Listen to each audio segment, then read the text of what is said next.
علیکم.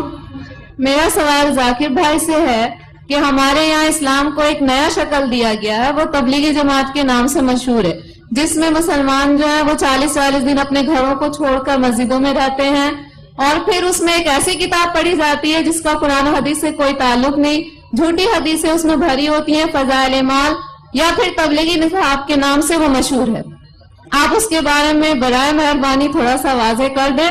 دوسری بات یہ کہ فاتحہ جو لوگ کرتے ہیں اور اس کو یہ صحیح سمجھتے ہیں بالکل، اس کے بارے میں آپ کی کیا رائے؟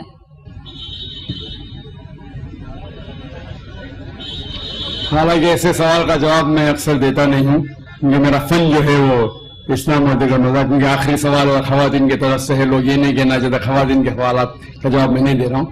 میں نے سوال پوچھا کہ تبلیغ جماعت جو ہے ایک جماعت ہے ہمارے مسلمانوں میں، ہندوستان میں خصوصاً، وہ تبلیغ نصاب پڑھتی ہے جس کے اندر حدیث مکسچر ہے. آپ بالکل صحیح فرماتے ہیں کہ تبلیغ نصاب یا فضائل اعمال جسے کہتے ہیں، اس کے اندر ایک کتاب ہے جو مولانا زکریا صاحب نے لکھی تھی، اس کے اندر مکسچر ہے، صحیح حدیث بھی ہے، ضعیف بھی ہے، موضوع بھی ہے، قانی قصہ بھی ہے. تو اسے سارے حدیث کو ماننا اور سارے حدیث پہ عمل کرنا صحیح نہیں. ہمیں عمل کرنا چاہیے صحیح حدیث پہ. صحیح حدیث ہماری حجت ہے. ان کے لیے اگر آپ ضعیف حدیث جاننا چاہتے ہیں یا ضعیف حدیث دوسرے حدیثوں سے مل کے صحیح ہو جاتی ہے وہ ٹھیک ہے، لیکن باقی موضوع حدیث یا ضعیف حدیث کو حجت قائم کرنا یہ اسلام کی شریعت کے حساب سے صحیح نہیں. ہمیں عمل کرنا چاہیے قرآن اور صحیح حدیث پہ. ان کے لیے اگر آپ جاننا چاہتے ہیں تو الگ بات ہے. تو یہ اسی لیے یہ افسوس کی بات ہے کچھ مسلمان ایسی کتابیں جیسے تبلیغ نصاب ہو اس کو قرآن سے زیادہ اہمیت دیتے ہیں، جو غلط ہے. ہمیں قرآن پہ عمل کرنا چاہیے اور صحیح حدیث کی کتاب جیسے میں نے کہا صحیح بخاری ہے، صحیح مسلم ہے، ان کے سارے حدیث ماشاءاللہ آپ کو محدث ہونے کی ضرورت ہی نہیں، سارے حدیث صحیح ہے. پھر آپ جا سکتے ہیں سنن ابو داؤد، ترمذی، ابن ماجہ، سنن نسائی، ایسے کتابیں ہیں جن سے انشاءاللہ ان میں اکثریت حدیث صحیح ہے، سارے نہیں تو باقی کتابوں سے. تو ان کا مطالعہ کرے تو امید ہے کہ آپ کے علم میں اضافہ اور ہوگا. وہ جو لوگ کمپیریٹیو ریلیجن کے ہیں اور تحقیق کرنے کی وجہ سے کچھ باقی کتاب پڑھنا چاہتے ہیں تو اس میں کوئی حرج نہیں ہے.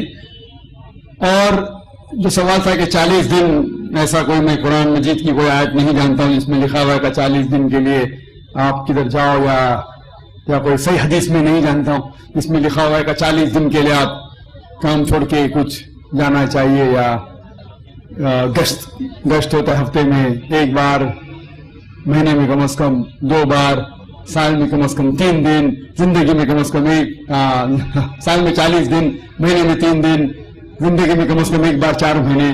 یہ سب چیز کچھ قرآن سے حدیث سے ثابت نہیں ہے، قرآن سے حدیث ثابت نہیں. لیکن ہمیں ہمارے مسلمان بھائیوں سے پریم سے پیش آنا چاہیے. افسوس کی بات ہے کہ ہمارے مسلمان بھائیوں میں اتحاد نہیں ہے. اس کی وجہ ہے کہ کم علم کی وجہ سے ہمیں ان سے پیار سے پیش آنا چاہیے، حکمت سے پیش آنا چاہیے اور قرآن حدیث کی دعوت دینا چاہیے، اصلاح کرنا چاہیے ہمارے بھائیوں کی. یہ کہنا کہ آپ غلط ہے اور شدت کے ساتھ ان کی مخالفت نہیں کرنا چاہیے.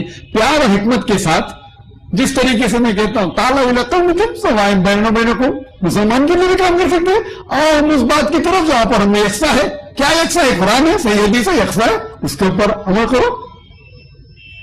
تو افسوس کی بات ہے کہ ہم حکمت کا استعمال نہیں کرتے، اسی لیے تفرق ہے. میں نے ایک تقریر دی تھی چنئی میں جنوری کے مہینے میں، یونٹی ان مسلم امہ، اسلام کی امت میں اتحاد.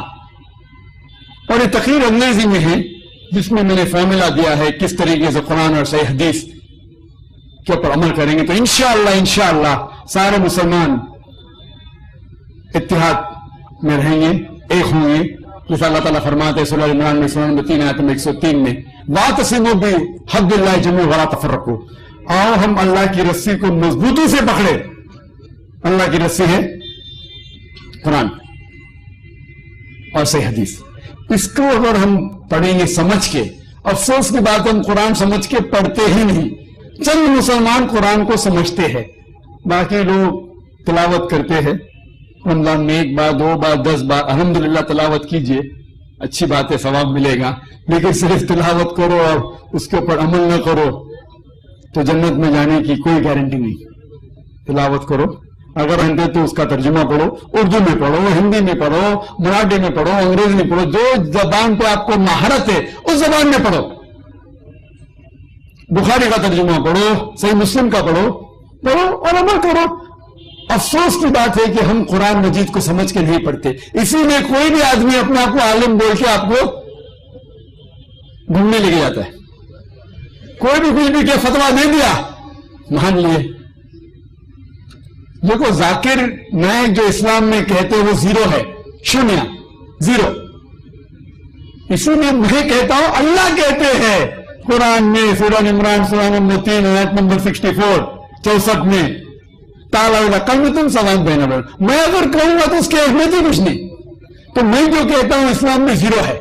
میں ہمیشہ قرآن حدیث, قرآن صحیح حدیث. تو جو بھی عالم کچھ بھی آپ سے کہتا ہے اس سے پوچھئے قل ہاتھ برہانکم, آپ اپنا ثبوت پیش کرو ان کو تم صادقین, اگر آپ سچے ہیں. کہ قرآن مجید کی آیت سورہ بقرہ کی سورہ نمبر 2 آیت نمبر 111 میں قل ہاتھ برہانکم ان کو تم صادقین, آپ اپنا ثبوت پیش کرو اگر آپ سچے ہیں. اگر آپ کے ثبوت پیش کریں گے تو اسلام میں ہر مسلمان کو 40 دن جانے کا, تو میں جاؤں گا بے شک. 4 دن جانے کا جاؤں گا بے شک. آپ نے پوچھا فاتحہ صحیح ہے کہ غلط ہے. سورہ فاتحہ پڑھنا اچھی بات ہے الحمدللہ, اس میں کیا بری بات ہے. لیکن آپ کا مین سوال ہے کہ کھانے پہ فاتحہ پڑھنا اور کسی شخص کے نام کے اوپر ذریعہ بنا کے کرنا. قرآن مجید میں کم از کم 4 جگہ کہا گیا ہے. سورہ بقرہ میں سورہ نمبر 2 آیت نمبر 173, سورہ مائدہ سورہ نمبر 5 آیت نمبر 3, سورہ انعام سورہ نمبر 6 آیت نمبر 145 اور سورہ نحل چیپٹر نمبر 16 سورہ نمبر 16 آیت نمبر 115 میں اللہ تعالیٰ فرماتے حرمت علیکم المیتۃ والدم ولحم الخنزیر وما اہل لغیر اللہ بہ. آپ کے لیے حرام ہے سور کا گوشت, خنزیر کا گوشت, مرا ہوا گوشت, خون, اور وہ کھانا جس کے اوپر اللہ کے علاوہ کسی اور کا نام لیا گیا. تو اگر آپ اللہ کے علاوہ کسی اور کا نام لیتے کھانے پہ, چاہے وہ محمد صلی اللہ علیہ وسلم کا بھی ہو, اگر آپ محمد صلی اللہ علیہ وسلم کا بھی نام لیتے کھانے پہ تو قرآن کی آیت کے حساب سے آپ کے لیے حرام ہے.